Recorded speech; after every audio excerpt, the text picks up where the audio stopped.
கூட அவர்களில் இருப்பார்கள். மகா கூட்டமா இவ்விடத்திற்கு திரும்புவார்கள். அழுகையோடும் விண்ணப்பங்களோடும் வருவார்கள். அவர்களை வழி நடத்துவேன். அவர்களை தண்ணீர்கள் உள்ள நதிகள் அண்டைகளுக்கும் இடரலில்லாத செம்மையான வழியிலே நடக்க பண்ணுவேன். இஸ்ரவேலுக்கு நான் பிதாவாய் இருக்கிறேன். எப்பிராமீம் நான் என் சேஷ்ட புத்திரனுமாய் இருக்கிறான். ஜாதிகளே, நீங்கள் கர்த்தருடைய வார்த்தையை கேட்டு தூரத்தில் உள்ள தீவுகளில் அறிவித்து இஸ்ரவேலை சிதறடித்து அதை சேர்த்து கொண்டு ஒரு மேய்ப்பன் தன் மந்தையை காக்கும் வண்ணமாக அதை காப்பார் என்று சொல்லுங்கள். கர்த்தர் யாக்கோபை மீட்டு அவனிலும் பலவானுடைய கைக்கு அவனை நீங்களாக்கி விடுவிக்கிறார். அவர்கள் வந்து சீயோனில் உச்சியிலே கெம்பீரித்து கர்த்தர் அருளும் கோதுமை, திராட்சரசம், எண்ணெய், ஆட்டுக்குட்டியின் கன்று குட்டிகள் என்பவைகளாகிய இந்த நன்மைகளுக்காக ஓடி வருவார்கள். அவர்களுடைய ஆத்துமா நீர்ப்பாய்ச்சலான தோட்டத்தை போலிருக்கும். அவர்கள் இனி தோய்ந்து போவதில்லை.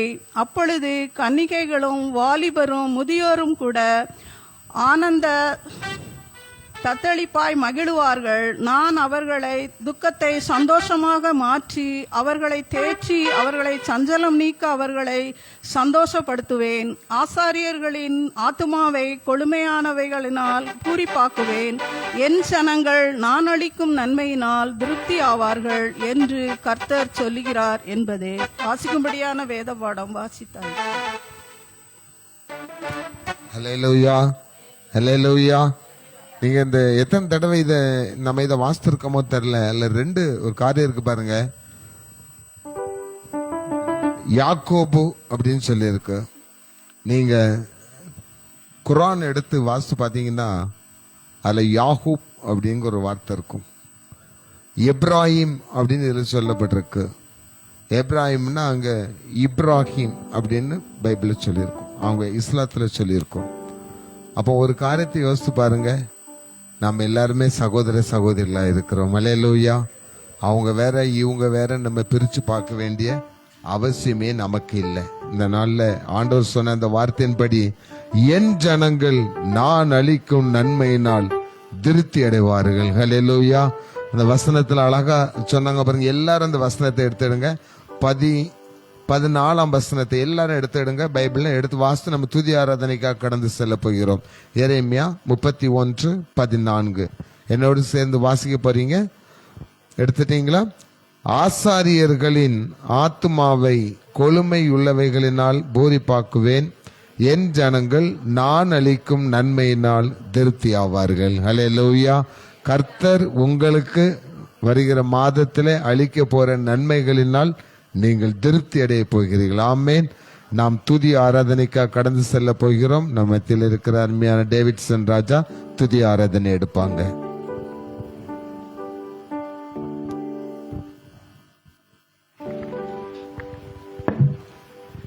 ஹல்லேலூயா. எல்லாரும் அப்படியே இருக்கிற இடத்துல கொஞ்ச நேரம் ஆண்டவரை துதிக்கலாம். ஹல்லேலூயா. துதிக்கு முக்கியமானது நம்பிக்கை. கர்த்தர் மீது நமக்கு நம்பிக்கை இருந்தா மாத்திரம்தான் நம்ம முழு மனதோடு ஆண்டவரை துதிக்க முடியும்.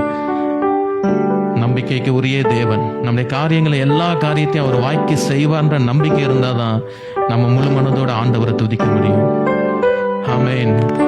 தாவீது சொல்றான், நான் எப்பொழுதுமே தேவனை நம்பி இருக்கிறேன். எல்லா நெருக்கத்திலையும் எல்லா கஷ்டங்களையும் நான் தேவனை நம்பி இருக்கிறேன். அதனால நான் மேலும் மேலும் துதிப்பேன் அப்படின்னு சொல்லியிருக்கிறான். நம்ம மேலும் மேலும் நம்ம தேவனை துதிச்சுட்டே இருக்கணும்னா இன்னைக்கு நம்ம தாவீதை போல எல்லா சூழ்நிலைகளிலும் எல்லா நெருக்கடியான சூழ்நிலைகளையும் இன்பத்துல மாத்திரம் இல்ல துன்பத்திலையும் எதுவும் இல்லாத சூழ்நிலைகளையும் நம் தேவனை துதிக்கணும்னா நம்ம அவரை நம்பணும். எசேக்கியான ஒரு ராஜா இருந்தான். தாவீதுடைய வம்சத்துல வந்த ஒரு ராஜா, யூத ராஜா. அவன் தேவனை நம்புறதுல முதன்மையா இருந்தானா. அவனை பத்தி வேதம் சொல்லுது, கர்த்தருடைய வார்த்தையை அந்த அளவுக்கு அவன் விசுவாசித்தான். அவருடைய கற்பனைகளை கை கொண்டு அந்த அளவுக்கு நடந்தான். இடதுபுறமும் வடதுபுறமும் சாயில. அவனை குறித்து வேதம் சொல்லுது, அவனை போல ஒரு ராஜா அவனுக்கு முன்னாடியே இருந்தது இல்லையா, அவனுக்கு பின்னாடியே இருந்தது இல்லையா. அப்படின்னு பார்த்தா அவன் தாவீதை விடவும் நம்பிக்கையில பெரியவனா இருந்திருக்கிறான். அதனால ஆண்டவர் அவன் கூடவே இருந்தாராம். எவ்வளவு பெரிய ஒரு பாக்கியம்! நம்பிக்கை மூலமா அவனுக்கு கிடைச்ச பெரிய பாக்கியம். ஆண்டவரே அவன் கூடவே இருக்கிறாரு. அதனுடைய பலன் அதே அடுத்த வசனத்துல போட்டிருக்கு. அவன் போற எல்லா இடத்துலயும் அவனுக்கு எல்லா இடத்துலயும் அனுகூலமான காரியங்களை வாக்கி செய்தார். அனுகூலமாயிற்று. அவன் போற இடத்துல எல்லாம் அனுகூலமாயிற்று. இங்கிலீஷ் பைபிள்ல போட்டிருக்க அனுகூலம்னா செழிப்பான். அவன் எங்கெல்லாம் கால் வைக்கிறானோ எல்லா இடத்துலயும் ஒரு பெரிய செழிப்பு ஆண்டவர் கட்டளையிட்டார். காரணம் என்ன தெரியுமா? கர்த்தர் மீது வைத்த நம்பிக்கை. கர்த்தர் எனக்காக செய்வார், எனக்காக எல்லா காரியங்களும் அவர் வாய்க்க செய்வார். என்ன நிலைமையா இருந்தாலும் சரி அவர் காரியத்தை வாய்க்க செய்வார். எதுவும் இல்லாத நிலைமையா இருந்தாலும் சரி நான் நம்புவேன், நான் கர்த்தரை நம்புவேன். என் நம்பிக்கை கண்டிப்பாக, என் நம்பிக்கைக்கு முடிவு உண்டு, நிச்சய முடிவு உண்டு அப்படின்னு அவன் நம்பலாம். இன்னைக்கு நீங்களும் எல்லாரும் கண்களை மூடி ஆண்டவர் எனக்காக செய்வார். இன்னைக்கு எந்த காரியத்துல எதிர்பார்த்து வந்திருக்கோம் அந்த காரியத்துல தேவன் இன்னைக்கு எனக்கு ஜெயம் தருவார். எத்தனை பேர் நம்புறீங்க? அல்லேலூயா. நம்புறவங்க எல்லாம் விசுவாசமா ஒரு கை தட்டுவோமா ஆண்டவருக்கு? கர்த்தர் எனக்காக யாவையும் செய்வார். கர்த்தர் இன்னைக்கு எனக்காக பெரிய காரியங்களும் செய்வார். காட்டுல இருக்க யானைக்கு பலன் அதோடைய தும்பிக்கையா. நம்மள மாதிரி தேவனை அறிந்த பிள்ளைகளுக்கு நம்முடைய பலன் கர்த்தர் மீது வைக்கிற நம்பிக்கை. இன்னைக்கு தேவன் நமக்கு பெரிய பலனை தரணும்னா நம்ம பெரிய லெவல்ல ஆண்டவரை நம்பணும். உம்மைத்தான் நான் நம்பி இருக்கேன், அற்புதங்கள் எனக்கு செய்யுங்கப்பா. உம்மைத்தான் நான் நம்பி இருக்கேன், அற்புதங்கள் எனக்கு செய்யுங்கப்பா. படலமா? உம்மைத்தான் நான் நம்பி இருக்கேன், அற்புதங்கள் எனக்கு செய்யுங்கப்பா. உம்மைத்தான் நான் நம்பி இருக்கேன், அற்புதங்கள் எனக்கு செய்யுங்கப்பா. என் நம்பிக்கையே உமக்கு ஸ்தோத்திரம், என் புகலிடமே உமக்கு ஸ்தோத்திரம். என் நம்பிக்கையே உமக்கு ஸ்தோத்திரம், என் புகலிடமே உமக்கு ஸ்தோத்திரம். சொல்லுவோமா? உம்மைத்தான் நான் நம்பி இருக்கேன், அற்புதங்கள் எனக்கு செய்யுங்கப்பா. சொல்லுங்க ஆண்டவரை பார்த்து, உம்மைத்தான் நான் நம்பி இருக்கேன், அற்புதங்கள் எனக்கு செய்யுங்கப்பா. சொல்லுவோமா? உம்மைத்தான் நான் நம்பி இருக்கேன், அற்புதங்கள் எனக்கு செய்யுங்கப்பா. இன்னொரு வாட்டி, உம்மைத்தான் நான் நம்பி இருக்கேன், அற்புதங்கள் எனக்கு செய்யுங்கப்பா. 100க்கு 100 உம்மையே நான் நம்புவேன், அற்புதம் செய்திருங்க, அதிசயம் நடத்திடுங்க. 100க்கு 100 உம்மையே நான் நம்புவேன், அற்புதம் செய்திடுங்க, அதிசயம் நடத்திடுங்க. மனிதர்கள் முன்பாக தலைகுனிந்து போகாமல் உயர்த்தி வச்சிடுங்க, உதவி செய்திடுங்க. மனிதர்கள் முன்பாக தலைகுனிந்து போகாமல் உதவி செய்திடுங்க, உயர்த்தி வச்சிடுங்க. உம்மைத்தான் நான் நம்பி இருக்கேன், அற்புதங்கள் எனக்கு செய்யுங்கப்பா. மாடடி உம்மைத்தான் நான் நம்பி இருக்கேன், அற்புதங்கள் எனக்கு செய்யுங்கப்பா. உம்மைத்தான் நான் நம்பி இருக்கேன், அற்புதங்கள் எனக்கு செய்யுங்கப்பா. உம்மைத்தான் நான் நம்பி இருக்கேன், அற்புதங்கள் எனக்கு செய்யுங்கப்பா. ஆராய்ந்து முடியாத அதிசயங்கள் செய்பவரே, அற்புதம் செய்திடுங்க, அதிசயம் நடத்திடுங்க. ஆராய்ந்து முடியாத அதிசயங்கள் செய்பவரே, அற்புதம் செய்திடுங்க, அதிசயம் நடத்திடுங்க. கண்டிப்பான நன்மைகளை தருவேன் என்று சொன்னீரே, இன்றைக்கே தந்திடுங்க, இப்பவே தந்திடுங்க. கண்டிப்பான எத்தனை பேருக்கு இரட்டிப்பான நன்மை வேணும்? இப்பொழுதே எல்லா வாய்களும் அறிக்கை செய்வோமா? உம்மைத்தான் நான் நம்பி இருக்கேன், அற்புதங்கள் எனக்கு செய்யுங்கப்பா.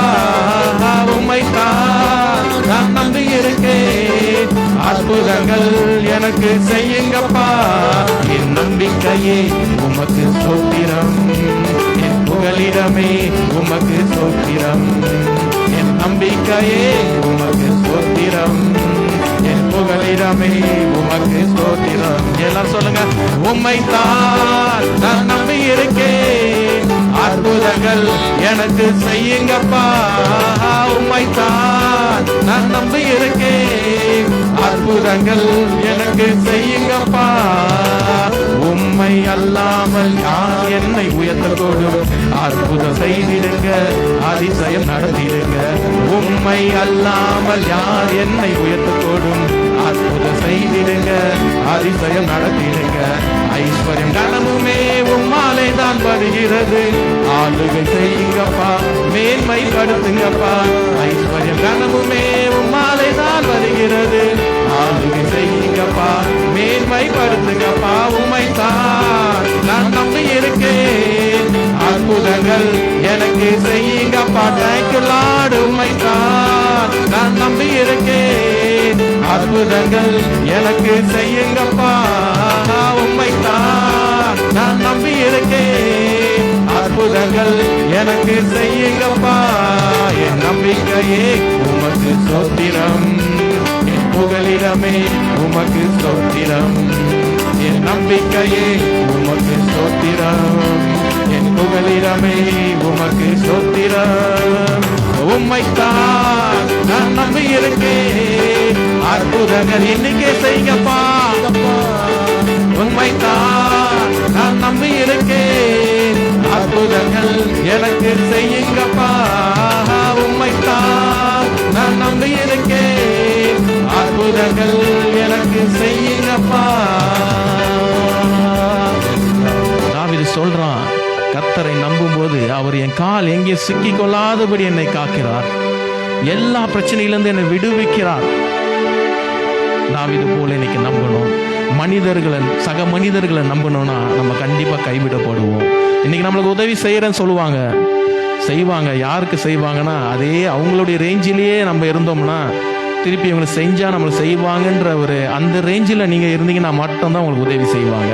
உங்க தாழ்மையில உங்களை நினைச்சு உங்களுக்கு உதவி செய்ய இந்த உலகத்துல யாரும் கிடையாது. உங்க செல்வம் உங்களுக்கு உதவாது, உங்க படிப்பு உங்களுக்கு உதவாது. அது மேல நம்பிக்கை வச்சுன்னா எல்லாம் அழிஞ்சு போயிடும்.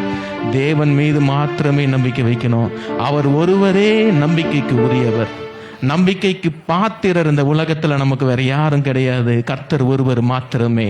விசுவாசிக்கிறவங்க எல்லாம் கரங்களை உயர்த்தி, என் தேவன் ஒருவர் மாத்திரமே என் நம்பிக்கைக்கு உரியவர் அறிக்கை செய்வோமா? எல்லா நாவுகளும் அறிக்கை செய்யட்டும். ஒரு 3 வாட்டி சொல்லுங்க, என் தேவன் மாத்திரமே என் நம்பிக்கைக்கு உரியவர், என் தேவன் மாத்திரமே என் நம்பிக்கைக்கு உரியவர், மனிதர்கள் அல்ல. என் தேவன் மாத்திரமே, என் தேவன் மாத்திரமே, அவரே நமக்கு நம்பிக்கைக்கு உரியவர். நம்ம பாதையில் அவர் தீபமா இருக்கிறார், பேதையா இருக்கிற நமக்கு அவர் வெளிச்சமா இருக்கிறார், ஞானம் இல்லாத நமக்கு அவர் நம்மை வழி நடத்தத்தக்க ஞானத்தை கொடுத்து நம்மளை லீட் பண்ணி அவர் நடத்துறார். விசுவாசிக்கிறவங்க எங்களோட சேர்ந்து இந்த அருமையான பாடலை பாடலாம். ஹல்லேலூயா. நம்பிக்கைக்கு உரியவரே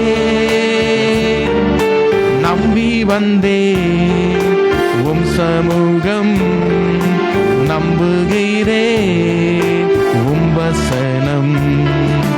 நம்பிக்கைக்கு உரியவரே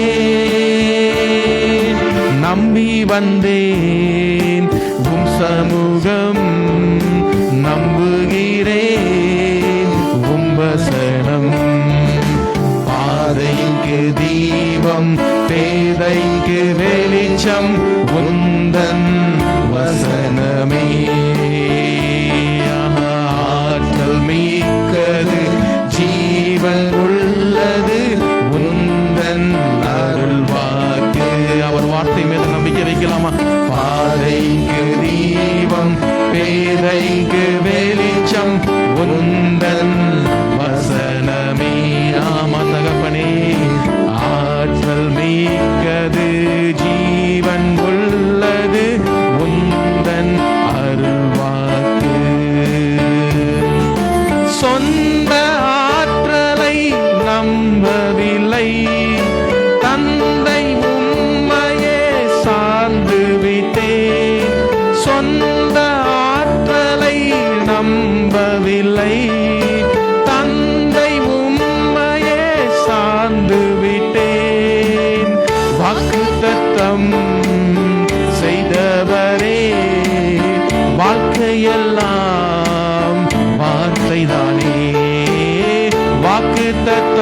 வாக்கு தத்தத்தை பிடிச்சுக்கிறீங்க.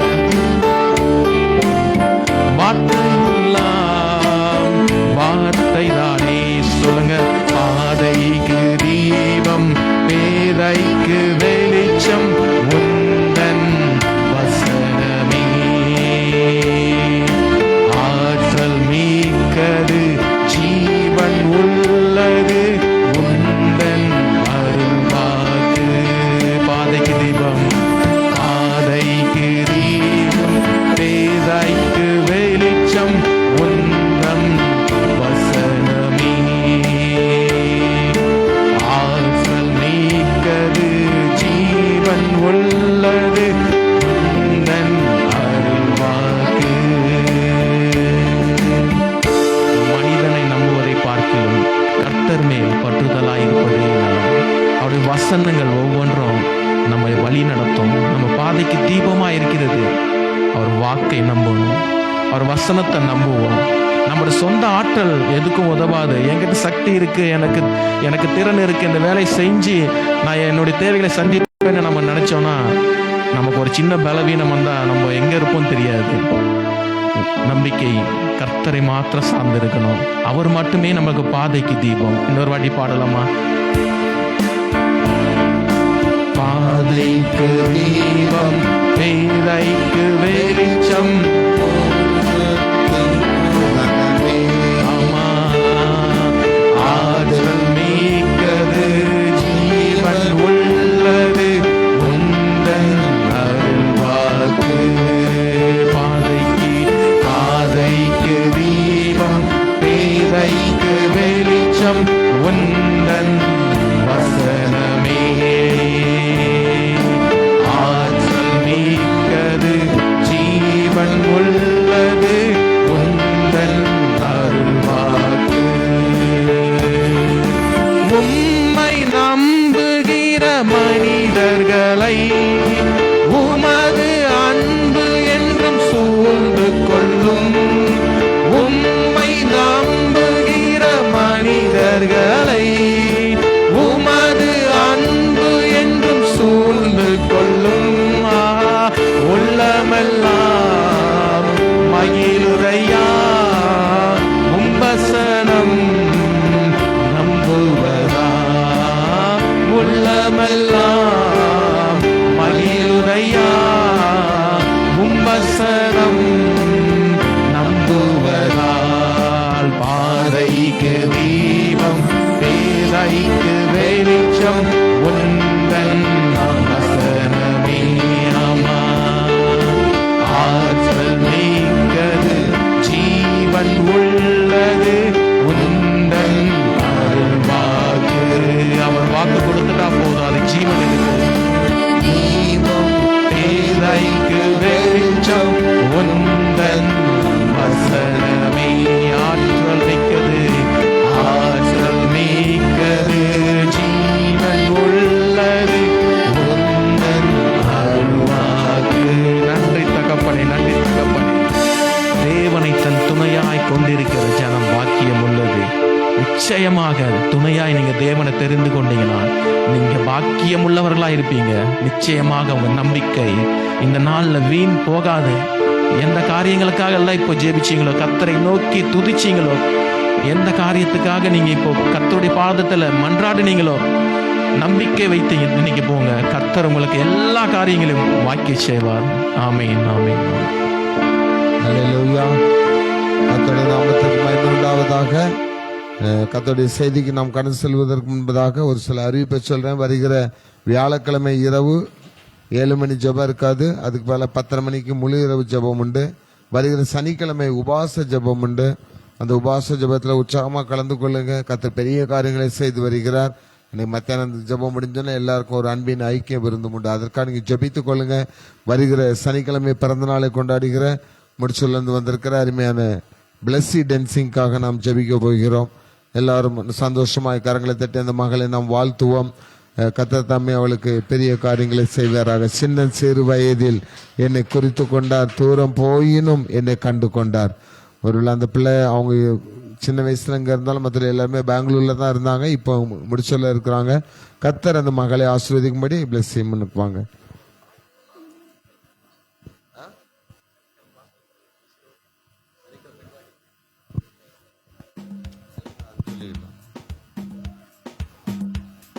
இங்க தள்ளி வா.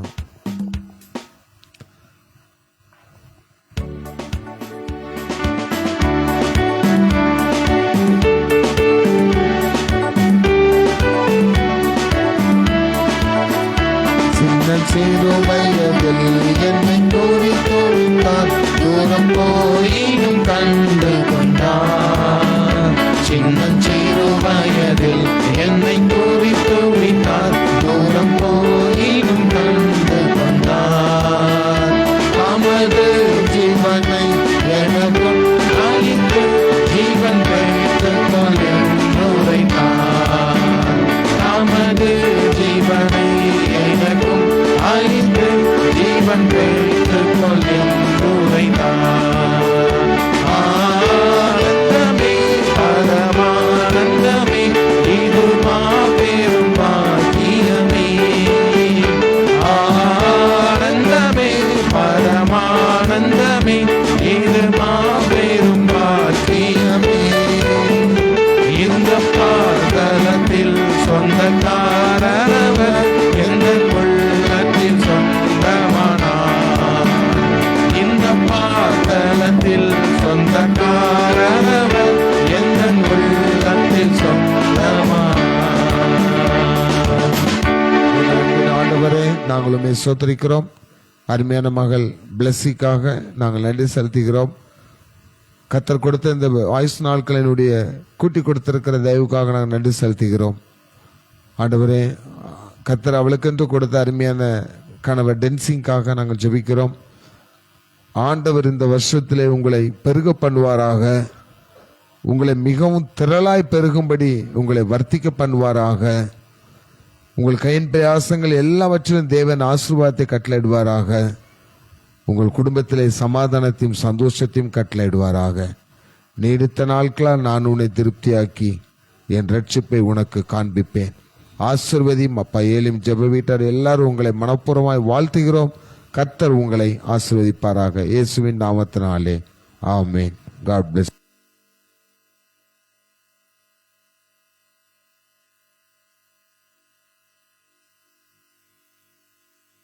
நாளில நம்ம மத்தியில் இருக்கிற சகோதரி தனசீலி சிஸ்டர் முன்னாடி வந்து கர்த்தருடைய செய்தி கொடுப்பாங்க.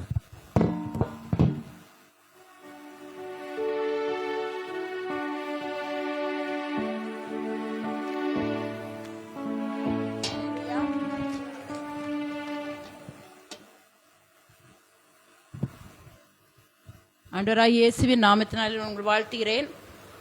நம்ம இப்போ சிந்திக்கும்படியாக எடுத்துக்கொண்ட வேதவசனம் ரோமர் 8:26-27 வசனங்கள். எடுத்தவங்க வாசிங்க. ரோமர் 8:26-27 வசனம். அந்தபடியே ஆவியானவரும் நமது பலவீனங்களில் நமக்கு உதவி செய்கிறார். நாம் ஏற்றபடி வேண்டிக் கொள்ள வேண்டியதின்னதென்று அறியாமல் இருக்கிறபடியால் ஆவியானவர் தாமே வாக்கு கடங்காத பெருமூச்சுகளோடு நமக்காக வேண்டுதல் செய்கிறார்.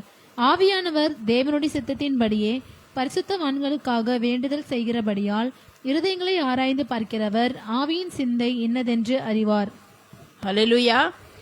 இந்த வசனத்தை தேவன் நமக்கு ஆசீர்வதித்தரும்படியாக நம்ம ஒரு நிமிஷம் தலைகளை தாழ்த்தி ஆண்டவரை நோக்கி பார்ப்போம். எங்களை அதிகமாக நேசிக்கிறீங்கள் அன்பின் தகப்பனே, இந்த வேத வசனத்தின் மூலம் எங்களோடு பேசுங்கப்பா. நீர் எங்களுக்காக வேண்டுதல் செய்கிற தேவன் என்று நாங்கள் பார்க்கிறோம் கத்தாவே. ஆண்டவரே, யாருக்காகலாம் நீ வேண்டுதல் செய்வேன் நாங்கள் தியானிக்கும் போது கத்தாவே எப்படி நாங்கள் ஜெபிக்க வேண்டும் நீர் எங்களுக்கு கற்றுத்தரும்படியாக நாங்கள் ஜெபிக்கிறோம். மீதியா நேரம் முழுவதும் தேவன் எங்களோடு இருந்து வழி நடத்துங்க. துதிக்க நம்ம எல்லாம் நமக்கு செலுத்துகிறோம். இயேசு கிறிஸ்துவின் மூலம் ஜெபிக்கிறோம் பிதாவே, ஆமீன். அந்தபடி ஆவியானவர் நமக்காக என்ன செய்யறார்? வேண்டுதல் செய்கிறார்னு சொல்லியிருக்கு. அப்ப ஆவியானவர் வேண்டுதல் செய்யறாருன்னா நம்ம ஜெபிக்கும் போது ஆவியானவர் நமக்காக என்ன செய்யறாரு? அவரும் ஜெபம் பண்றாருன்னு சொல்லியிருக்கு. ஆனா அடுத்த வசனத்துல பார்க்கும்போது 27 வசனம் வாசிங்க. யாருக்காக அவர் ஜெபிக்கிறார் என்று சொல்லப்பட்டிருக்கிறது. ஆவியானவர் தேவனுடைய சித்தத்தின்படியே பரிசுத்தவான்களுக்காக வேண்டுதல் செய்கிறபடியால் இருதயங்களை ஆராய்ந்து பார்க்கிறவர் ஆவியின் சிந்தை இன்னதென்று அறிவார். ஹல்லேலூயா. பரிசுத்தவான்களுக்காக ஆவியானவர் என்ன செய்கிறார்? வேண்டுதல் செய்கிறார். ஆவியின் சிந்தை இன்னதென்று அவர் எழுதியிருக்கார், ஆராய்ந்து அறிந்திருக்கிறார்னு சொல்லியிருக்கு. ஆவியானவரை பற்றி சொல்லப்பட்டிருக்கிறது, ஆவியானவர் இருதயங்களை ஆராய்ந்து பார்க்கிறவர். அப்ப நம்ம ஜெபிக்கும் போது நம்முடைய இருதயம் எப்படி இருக்கிறது, ஆவியின் சிந்தையோடு நம்ம இருக்கோமா, மாம்ச சிந்தையிலே நம்ம ஜெபிக்கிறோமாங்கிறத பற்றி ஆவியானவர் என்ன செய்றார், ஆராய்ந்து பார்க்கிறவராக இருக்கிறார். அப்படி நம்ம ஆவியின் சிந்தையோடு நம்ம ஜெபிக்கும் போது ஆவியானவர் என்ன செய்றார், நமக்காக அவர் வேண்டுதல் செய்கிறார். அதான் சொல்லியிருக்கு, பரிசுத்தவான்களுக்காக அவர் வேண்டுதல் செய்கிறார், தேவனுடைய சித்தத்தின்படி வேண்டுதல் செய்கிறார். அப்ப நம்முடைய ஜெபங்கள் தேவனுடைய சித்தத்தின்படி இருக்க வேண்டும் தேவன் விரும்புகிறார். அதனால் நமக்காக வேண்டுதல் செய்கிற ஆவியானவர் நம்முடைய இருதயம் எப்படி இருக்கின்ற நம்முடைய இருதயத்தை அவர் என்ன செய்றாரு, ஆராய்ந்து பார்க்கிறார். அப்ப நம்முடைய ஜெபங்கள் எப்படி இருக்கணும்னு ஒரு சில காரியங்களை பற்றி நாம் இப்போ தியானிக்க போறோம். முதலாவது நம்முடைய ஜெபம் எப்படி இருக்குன்னா, கொர்நேலியுவின் ஜெபத்தை போல நம்முடைய ஜெபம் இருக்க வேண்டும். கொர்நேலி எப்படிப்பட்டவன் என்று அப்போஸ்தலர் 10:2 சொல்லப்பட்டிருக்கிறது. அப்போஸ்தலர் 10:2. அவன் தேவ பக்தியுள்ளவனும் தன் வீட்டார் அனைவரோடும் தேவனுக்கு பயந்தவனுமாயிருந்து ஜனங்களுக்கு மிகுந்த தர்மங்களை செய்து எப்பொழுதும் தேவனை நோக்கி ஜெபம் பண்ணி கொண்டிருந்தான். ஹல்லேலூயா. அவன் மிகுந்த தேவ பக்தி உள்ளவன் மாத்திரமல்ல, தன் வீட்டார் அனைவரோடும் தேவனுக்கு பயந்தவராய் இருந்தான் சொல்லப்பட்டிருக்கு.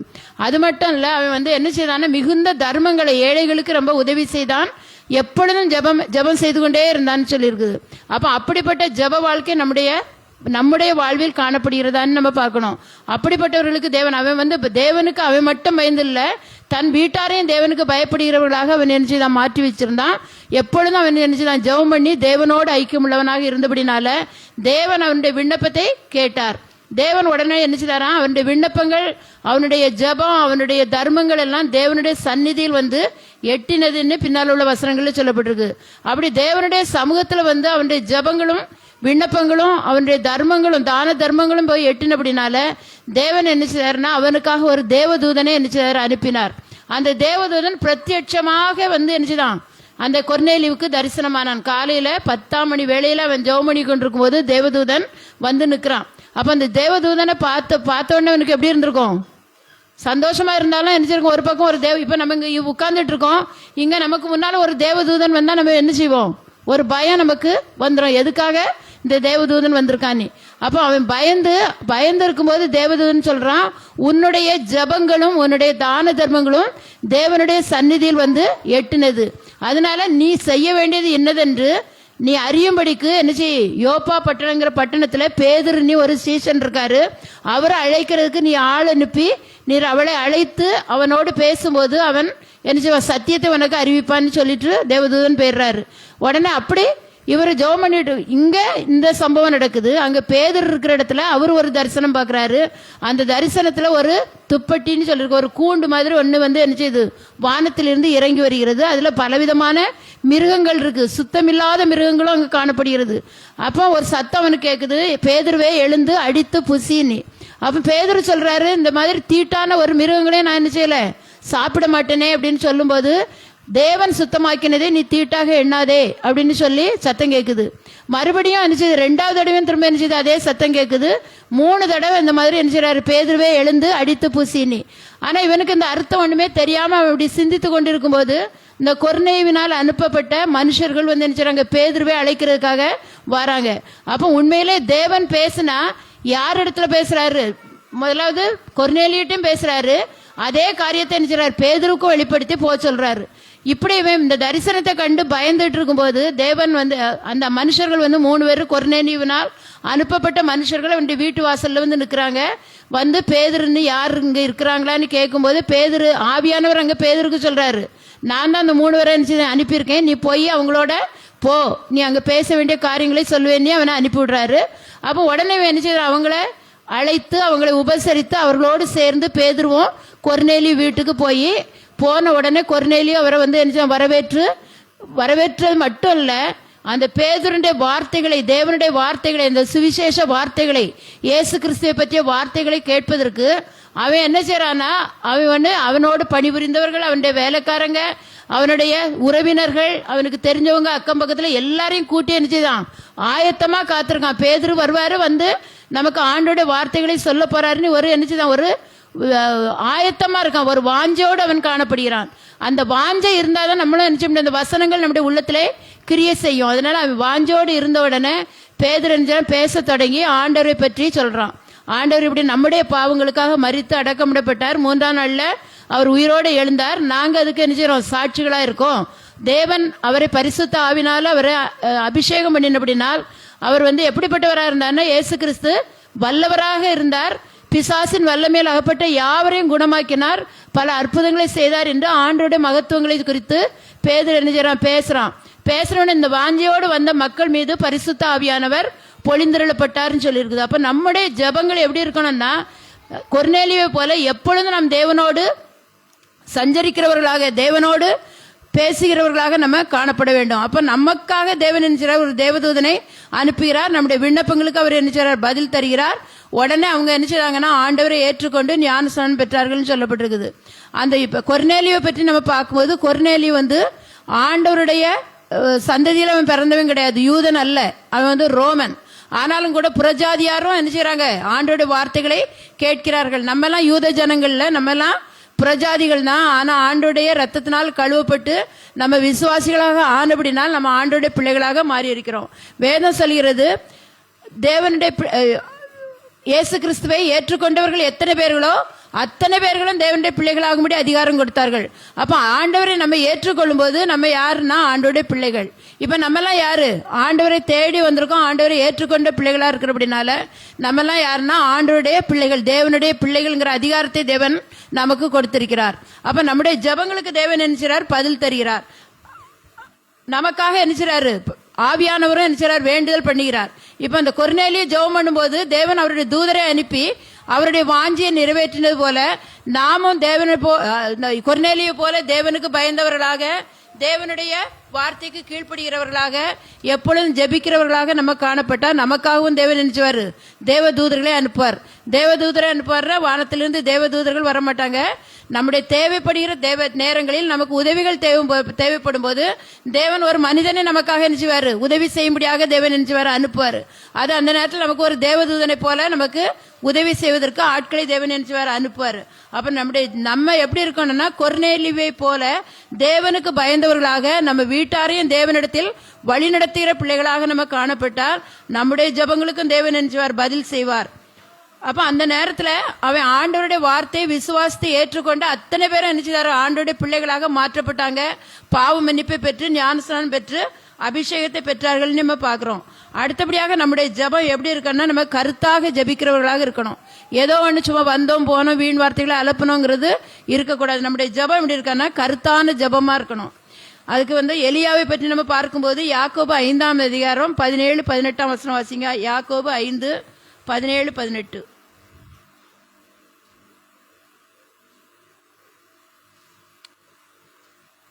எலியா என்பவன் நம்மை போல பாடுள்ள மனுஷனாயிருந்தும் மழை பெய்யாதபடிக்கு கருத்தாய் ஜெபம் பண்ணினான். அப்பொழுது 3 வருஷமும் 6 மாதமும் பூமியின் மேல் மழை பெய்யவில்லை. மறுபடியும் ஜெபம் பண்ணினான். அப்பொழுது வானம் மழையை பொழிந்தது, பூமி தன் பலனை தந்தது. இதுல ஒரு சம்பவம் சொல்லியிருக்கு எலியாவை பற்றி. எலியா ஒரு தீர்க்கதரிசி, பழைய ஏற்பாட்டில் உள்ள ஒரு தீர்க்கதரிசி தான். புதிய ஏற்பாட்டில் அவர் செய்த காரியங்களை பற்றி சொல்லப்பட்டிருக்கிறது. எலியா நம்மை போல ஒரு பாடுள்ள மனுஷனா இருந்தாலும் மழை பெய்யாதபடிக்கு கருத்தாய் ஜெபம் பண்ணான்னு சொல்லியிருக்கு. அப்ப ஆண்டவருடைய தீர்க்கதரிசிகள் என்னது? ஜெபிக்கிற ஜெபங்களுக்கு தேவன் நினைச்சார், பதில் தருகிறார். இந்த எலியா எதுக்காக மழை பெய்யாம இருக்கணும்னு ஜெபம் பண்ணான்னு சொல்லியிருக்க. எதுக்காக அவன் எப்படி ஜெபம் பண்ணான்னா, அந்த காலத்துல இஸ்ரவேல் தேசத்துல ஆகாப்னி ஒரு ராஜா இருந்தான். அந்த ராஜா தேவனுக்கு பிரியமில்லாத காரியங்களை செய்தான். எல்லா இஸ்ரவேல், இதுவனுக்கு முன்னால் இருந்த இஸ்ரவேல் ராஜாக்களை பார்க்கலாம் மகா கேடாக, மகா மோசமானவனாக இருந்தான்.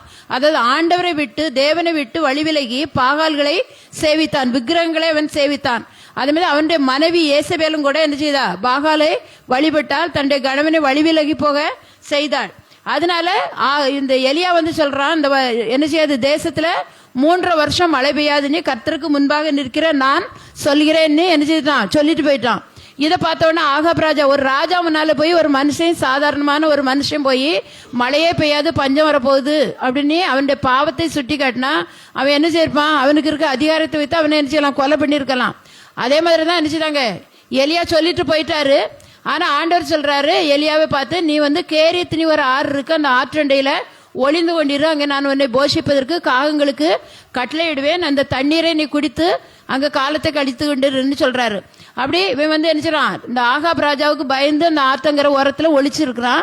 அப்ப இந்த ஆகாப் ராஜா எப்படியாவது இந்த எலியாவை கொலை செய்யணுங்கிறதுக்காக எல்லா இடங்களுக்கும் ஆட்களை அனுப்பி எலியாவை பிடித்து வர சொல்றான். ஆனா அவனை வந்து ஆண்டவர் மறைத்து நல்ல ஒரு மறைவான இடத்துல ஒளித்து வைத்திருந்தார். அப்ப யாருமே அவனை என்ன கண்டுபிடிக்க முடியல. உடனே எலியாவை நாங்க பார்க்க முடியலன்னு சொன்ன உடனே அவங்ககிட்ட சத்தியம் வாங்குறான். எலியாவை நாங்க பார்க்கல நீங்க நினைச்சீங்க, எனக்கு சத்தியம் பண்ணி கொடுங்கன்னுட்டு. இந்த மாதிரி நினைச்சது 3 வருஷம் ஓடி போயிட்டு இங்க இந்த ஆற்றின் தண்ணீரை நினைச்சு வற்றி போச்சு. அங்க அவனை போஷிக்கிறதுக்காக சாரிபாத்துங்கிற ஒரு ஊர்ல ஒரு விதவையை தேவன் அங்க ஆயத்தப்படுத்தி வைத்திருந்தார். அப்புறம் அந்த 3 வருஷம் ஆன உடனே மறுபடியும் ஆண்டவர் சொல்றாரு, நீ போய் ஆகாப் ராஜாட்ட உன்னை காமிச்சு மழை பெய்ய போகுது, தேசத்துல மழை பெய்ய போகுதுன்னு சொல்லு அப்படின்றாரு. உடனே எலியாவை என்ன செய்யறான், அங்க போய் சொல்றதுக்கு போறான். அங்க ஒரு அந்த ஆகாப் ராஜாவோட ஒரு அரண்மனையில வேலை செய்யற ஒரு வேலைக்காரன் ஒபதியானி, ஒரு கடவுளுக்கு பயந்த ஒரு மனுஷன் வரான். அவன்கிட்ட போய் இந்த எலியா சொல்றாரு, எலியா வந்திருக்கானே, நீ உங்க ராஜாட்ட போய் சொல்லுன்னு. அவனுக்கு ரொம்ப பயமாயிட்டு. இதுவரைக்கும் அனுப்பிச்சு நான் எலியாவே தேடி கொலை பண்றதுக்காக ஆகாப் ராஜா ஆட்களை அனுப்பினா, அந்த நேரத்தில் இந்த தீர்க்கதரிசிகளை எல்லாரும் கொலை செய்யும் போது அந்த உபதியா மட்டும் அனுப்பிச்சுதான்னா கர்த்தருக்கு பயந்ததுனால 100 தீர்க்கதரிசிகளை ஒரு கெபியில வச்சு அனுப்பிச்சுதான், 2 கெபியில வச்சு அவங்களுக்கு வேண்டிய ஆகாரத்தை கொடுத்து தண்ணீரை கொடுத்து அவங்களை பராமரித்து வந்தான். அப்ப இவன் சொல்றான், நான் எப்படி ஆண்டவர் மேல பக்தியா இருந்ததுனால தீர்க்கதரிசிகளெல்லாம் நான் பாதுகாத்தேனே, இப்ப நீ என்ன போய் எலியா வந்திருக்கான்னு சொல்றீங்களே, நான் வந்து சொல்லும் போது அந்த உங்க தேவன் வந்து என்ன செய்வாரு, ஒன்னு எடுத்துக்கொண்டு எங்கேயாவது ஒளிச்சு வச்சிருவாரு. அப்ப நான் வந்து போய் சொன்ன மாதிரி ஆகி அந்த ராஜா என்ன கொன்னு போடுவாரே அப்படின்னு சொல்லும்போது அவர் சொல்றாரு, இல்ல நான் கண்டிப்பா வந்து என்னச்சுவேன், ராஜா முன்னால வருவேன்னு சொன்னோன்னு அவன் போய் சொல்றான். சொல்லும் போது அவன் வந்து என்ன செய்யறான்னா, ஆகாப் ராஜா உடனே இவனை சந்திப்பதற்காக வருகிறான். வந்தவொடனே எலியாவை பார்த்தவொடனே அவன் சொல்றான், இஸ்ரவேலை கலங்க பண்ணுகிறவன் நீதானே அப்படின்னோடனே எலியா தைரியமா சொல்றான், இஸ்ரவேலை கலங்க பண்ணுகிறவன் நான் அல்ல, நீ ஆண்டரை விட்டு பாகால்களை விக்கிரகங்களை வழிபட்டபடினால் நீ தான் என்ன செய்றா, இஸ்ரவேல் ஜனங்களை கலங்க பண்ணுகிறான்னு சொல்லிட்டு ஒரு சவால் சொல்றான். அதாவது வந்து நீ வந்து கர்மேல் பர்வதத்துல வந்து உன்னுடைய பாகால் தீர்க்கதரிசிகள் விக்கிரக ஆராதனைக்காரெல்லாம் கூட்டுவா, நானும் வந்து என்ன செய்றேன் வாரேன், அங்க வந்து எந்த தெய்வம் உண்மையான தெய்வம் நம்ம என்ன செய்யலாம் நிரூபிக்கலாம் அப்படின்னு சொன்ன உடனே அவங்க அடுத்த நாள் வந்து என்ன செய்யறாங்கன்னா, ஆளுக்கு ஒரு காளை, பாகால் தீர்க்கதரிசிகளுக்கு ஒரு காளை, எலியாவுக்கு ஒரு காளை கொடுத்து அந்த காளையை என்ன செய்யணும் வெட்டி விறகு போட்டு அதுல வந்து என்ன செய்யணும், நெருப்பு இல்லாமலே என்ன செய்யணும் பலியிடணும் அப்படின்ட்டு எலியா சொல்றான். சொல்லிட்டு நீங்க நிறைய பேர் இருக்கிறதுனால நீங்களே முதலாவது என்ன செய்யுங்க, பலி செலுத்துங்க, உங்க தேவனுக்கு பலி செலுத்துங்க அப்படின்னு. காலையில இருந்து ராத்திரி வரைக்கும் அவங்க என்ன செய்யறாங்க, சாயங்காலம் வரைக்கும் அந்த பலியை வச்சுட்டு என்ன செய்யறாங்க, அவங்க தேவர்களை கூப்பிட்டு பாக்காங்க, எந்த ஒரு பதிலும் உங்களுக்கு வரல. கடைசியில எலியா சொல்றாரு, அந்தி பலி செலுத்துற நேரத்துல இப்ப வந்து அவர் என்ன சொல்றாருன்னா, கர்த்தர் தான் தெய்வங்கிறதுக்கு நான் என்ன செய்றேன் சவாலா நான் நிற்கிறேன். அவர் வந்து என்ன செய்றாரு, அந்த காளையை வெட்டி விறகு மேல வச்சு அதுல தண்ணி ஊத்த சொல்லி அவர் வந்து என்ன சொல்றாருன்னா, கர்த்தரை நோக்கி ஜெபம் பண்றாரு. ஆண்டவரே, நான் உம்முடைய ஊழியக்காரன், உம்முடைய வார்த்தையின்படி இதெல்லாம் செய்தேங்கிறத நீர் இன்னைக்கு எனக்கு என்ன செய்யணும் நிரூபிக்கணும்னு சொல்லி ஜெபம் பண்றாரு. பண்ணின உடனே வானத்திலிருந்து அக்கினி இறங்கி அந்த சர்வாங்க தகனை பலியை பட்சித்து போட்டதுன்னு சொல்லியிருக்கு. அப்ப இவன் வந்து உண்மையான தெய்வம் கர்த்தர் என்பதை அவன் நினைச்சு நான் நிரூபித்து காண்பித்தான். அது மட்டும் இல்ல, உடனே சொல்றான் ஆகாப் ராஜாட்ட, ஒரு பெரிய மழை வரபோது சீக்கிரம் நீ வீட்டுக்கு போன்னு சொல்றான். போய் அந்த கர்மேல் பர்வதத்துல ஏறி அவன் வந்து என்ன செய்தானா 7 முறை ஜெபிச்சான். எப்படி ஜெபிச்சானா, தன்னுடைய முகம் முழங்காலில் பட குனிந்து கர்த்தரை நோக்கி வேண்டுதல் செய்தான். அப்படி 7வது முறை ஜெபிக்கும் போது ஒரு சின்ன உள்ளங்கை அளவு மழை மேகம் வந்துச்சு. அந்த மேகம் வந்து ஒரு பெரிய மழையை என்ன கொடுத்துச்சுன்னு சொல்லப்பட்டிருக்குது. அப்போ அவன் எப்படி ஜெபம் பண்ணான்னா, அவன் கருத்தாய் ஜெபம் பண்ணான். மழை பெய்யணும், நீ கருத்த முதல்ல மழை பெய்யக்கூடாதுன்னு கர்த்தா ஜெபம் பண்ணா. அப்ப மழை 3 வருஷம் பெய்யல, தேசத்துல பஞ்சம் வந்துச்சு, தண்ணிலாம் இல்லாம ஆடு மாடுகள்லாம் செத்து போச்சு. ஆனா திரும்ப மறுபடியும் 3 வருஷத்துக்கு பிறகு மறுபடியும் அவன் என்ன கருத்தாய் ஜெபம் பண்ணா. ஜெபம் பண்ணும்போது கர்த்தர் அவனுடைய ஜெபத்தை கேட்டு மழை பெய்ய செய்தார். அப்ப இதுல இருந்து நம்ம கற்றுக்கொள்ள வேண்டிய பாடம் என்னன்னா, கருத்தாக நம்ம என்ன செய்யணும் ஜெபம் பண்ணணும். எந்த காரியத்துக்காக நம்ம ஜெபம் பண்றோமோ, வீணான வார்த்தைகளை அலப்பிட்டு இருக்காதபடி எதுக்காக நம்ம ஜெபம் பண்றோமோ அதை கருத்தாக நம்ம ஜெபிக்கும் போது நம்முடைய ஜெபங்களுக்கு தேவன் நினைச்சாரு பதில் தருகிறார். அப்ப நம்முடைய ஜெபம் கருத்தான ஜெபமாக இருக்க வேண்டும். அடுத்தபடியா நம்ம பார்க்கும்போது நம்ம சோர்ந்து போகாமல் ஜெபிக்கிறவர்களாக இருக்கணும். லூக்கா 18ஆம் அதிகாரத்துல ஒரு சம்பவம் சொல்லியிருக்கு. ஒரு விதவை இருந்தா, அவ வந்து என்ன, அவளுக்கு ஒரு வழக்கு இருந்துச்சு. அந்த வழக்குல நியாயம் செய்யணும், நியாயாதிபதிகிட்ட போய் எப்போதும் போய் அலட்டிட்டு ஒவ்வொரு நாளும் போய் தொல்லை பண்ணிட்டே இருந்தா, எனக்கும் என் எதிராளிக்கும் இருக்கிற வழக்கை நீங்க தீர்க்கணும் நீ. ஆனா அந்த நியாயாதிபதியை பற்றி சொல்லியிருக்க, அவன் தேவனுக்கு பயப்படாதவன், மனுஷரை மதியாதவனா இருந்தான். அப்படி இருந்தாலும் கூட இவ என்ன செய்யல, சோர்ந்து போகவே இல்லை. போய் டெய்லி அந்த நியாயாதிபதியை அலட்டிகிட்டே இருந்ததுனால அவன் எப்படியாவது நான் இவளுக்கு என்ன செய்யணும், நியாயம் செய்யணும், நான் கர்த்தருக்கு பயப்பட மாட்டேன், ஆனால் மனுஷரையும் மதிக்க மாட்டேன், அப்படி இருந்தாலும் இவ தொந்தரவு என்ன செய்யல, தாங்க முடியல, இவ தொல்லையிலிருந்து நம்ம விடுதலை பெறணும்னா இவளுக்கு நியாயம் செய்யணும்னு நியாயம் செய்தான்னு சொல்லியிருக்கு. லூக்கா 18ஆம் அதிகாரத்தை வீட்டில் போய் வாசித்து பாருங்க. அந்த வசனத்தில் 18ஆம் அதிகாரத்தில் 7வது வசனம் 8வது வசனம் வாசிங்க. அந்தபடியே தேவன் தம்மை நோக்கி இரவும் பகலும் கூப்பிடுகிறவர்களாகிய தம்மால் தெரிந்து கொள்ளப்பட்டவர்களின் விஷயத்தில் நீடிய பொறுமையுள்ளவராயிருந்து அவர்களுக்கு நியாயம் செய்யாமல் இருப்பாரோ? சீக்கிரத்திலே அவர்களுக்கு நியாயம் செய்வார் என்று உங்களுக்கு சொல்லுகிறேன். அப்போ என்னது என்ன, அவ கர்த்தர் நமக்கு என்ன செய்யறாரு, நியாயம் செய்யறாரு. நம்ம சோர்ந்து போகாமல் ஜெபிக்கணும். நம்முடைய ஜெபங்களுக்கு பதில் வரல அப்படின்ட்டு நம்ம சோர்ந்து போயிட்டோம்னா நம்முடைய ஜெபங்களுக்கு திரும்ப அதை விட்டுட்டோம்னா நமக்கு பதில் வராது. அதனால நமக்கு பதில் வரும் வரைக்கும் தேவனை விடாம நம்ம பற்றி பிடித்து கொண்டு நம்ம கேட்டுட்டே இருக்கும்போது நிச்சயமா நம்முடைய ஜெபங்களுக்கு தேவன் நினைச்சுவாரு, பதில் தருவார். விசுவாசத்தோடு நம்பிக்கையோடு அந்த விதவை எப்படி அந்த நியாயாதிபதியை பார்த்து அவ கேட்டாலோ அதே போல நம்முடைய தேவன் நீதி செய்கிற தேவன், அவரிடத்தில் நம்ம கேட்கும்போது நம்முடைய ஜெபங்களுக்கு அவர் பதில் தருகிறார். அடுத்து சோதனைக்கு உட்படாதபடிக்கு நம்ம என்ன செய்யணுமா, விழித்திருந்து ஜெபிக்கணும். அப்ப சோதனைகள் இந்த உலகத்துல நிச்சயம் வரும்போது நம்ம அதுல விழுந்து போகாதபடி இருக்கணும்னா நம்ம விழித்திருந்து ஜெபிக்கணும். ஆண்டவரே என்ன செய்தார், அப்படி ஜெபம் பண்ணாரு. ஆண்டவர் தேவன் சித்தத்துக்கு தன்னை ஒப்பு கொடுத்து ஜெபம் பண்ணாரு. அதாவது அவர் மரண ஆக்கினைக்கு போனோம், அவர் அதுக்காக தான் இந்த உலகத்துக்கு வந்தார். பாவிகளை ரட்சிப்பதற்கு தான் கிறிஸ்து இயேசு இந்த உலகத்துக்கு வந்தார். அதனால பிதாவான தேவன் அவரை எதுக்காக அனுப்பினார்னா, அவர் இந்த உலகத்துல பாவிகளுக்காக தன்னுடைய ஜீவனை கொடுக்கணும், சிலுவையில் மரிக்கணும், ரத்தம் சிந்தணும். அந்த ரத்தத்தினாலதான் நமக்கு பாவ மன்னிப்பு உண்டுங்கிறதுக்காக தான் அவரை அனுப்பினாரு. அப்ப அவர் ஜெபம் பண்ணும்போது அவரை பிடிக்கிறதுக்கு வராங்க. அவர் அன்னைக்கு ராத்திரிலாம் ஜெபம் பண்ணும்போது அவர் எப்படி ஜெபம் பண்ணார்னா, ஆண்டவரே இந்த பாத்திரம் என்னை விட்டு நீங்க கூடுமானால் நீங்கும்படி செய்யும், ஆயினும் என்னுடைய சித்தத்தின்படி அல்ல உம்முடைய சித்தத்தின்படி ஆக்கடுவதுன்னு ஜெபம் பண்ணாரு. அப்ப தேவ சித்தத்துக்கு தன்னை அவர் என்ன செய்தார், ஒப்பு கொடுத்து ஜெபம் பண்ணாரு. ஆனா அந்த சித்தத்தை நிறைவேற்றுறதுக்காக தேவன் இந்த உலகத்துக்கு வந்தாரு. ஆனா அவர் மனுஷனாக அந்த நாட்கள்ல இருந்தபடினால அதை பார்க்கும்போது அவருக்கு என்னது, மரணத்துக்கு எதுவான ஒரு துக்கம் வந்ததுனால பிதாவினிடத்தில் ஜெபம் பண்ணார், இந்த பாத்திரம் நீங்கும்படி செய்யும், ஆனா என்னுடைய சித்தத்தின்படி அல்ல ஆண்டவரே உம்முடைய சித்தத்துக்கு நான் ஒப்பு கொடுக்கிறேன் நீ.